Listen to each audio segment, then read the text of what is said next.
સો હાય, મારું નામ છે ક્રિસ. હું અત્યારે પહેલી વાર પોતાનો વિડીયો યુટ્યુબ ઉપર અપલોડ કરીશ. કારણ કે પહેલાં હું બીતો કેમેરા સામે નથી આવું એવું બધું, પણ આજે હું નહીં બીવું. ડર ભગાડીશ તો જ કંઈક બની શકીશ.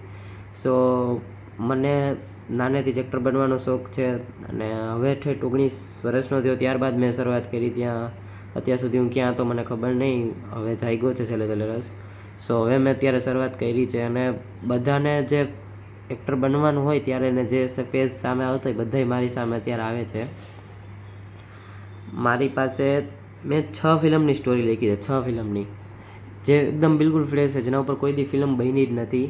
અને એ છે 6 ફિલ્મની સ્ટોરી છે. એ લખવામાં મેં ઘણી મહેનત કરી છે, પણ કોને સંભળાવી મારે. હું અમદાવાદ કે મુંબઈ ત્યાં નથી જઈ શકતો, કારણ કે મારા ઘરવાળાને નથી ખબર કે મારો છોકરો એને લોકોને એમ છે કે હું BCA કરું છું, ભણું છું, બધું કરું છું, પણ મારું જે મેન રસ છે એ આમાં જ છે. પણ જ્યારે મારા ઘરવાળા છે એ લોકોને મને વેલ સેટેડ નોકરી કે ધંધા ઉપર બેસાડી દેવાનું કે એવું કાંઈ, કે ક્યાંક એને ફોરેન સેટ કરવાનું કે એવા એ લોકોના સપના છે મારા વિશે. પણ મારું સપનું અલગ છે.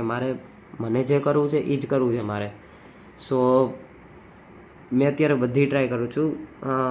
રાજકોટથી જ શરૂઆત કરવી પડે, કારણ કે મારે અમદાવાદ જવા ન દે મને, એટલે મેં રાજકોટથી શરૂઆત કરું છું. તો ગયા વીકમાં મેં એક પ્રોડક્શન હાઉસમાં ફોન કર્યો હતો.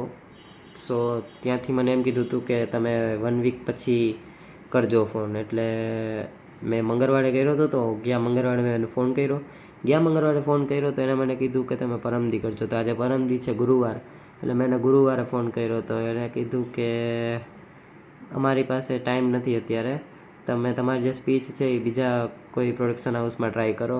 એટલે મેં કીધું કે વાંધો નહીં, તો તમે કહો ત્યારે હું તમને કોલ કરું, રૂબરૂ મળી જાઉં. તેને કીધું કે અઠવાડિયા પછી કરો. એટલે તોય હું પાછો નહીં વળું, અઠવાડિયા સુધી એને ફોન કરીશ, અઠવાડિયા પછી એને ફોન કરીશું.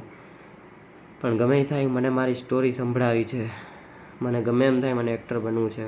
So please, thank you.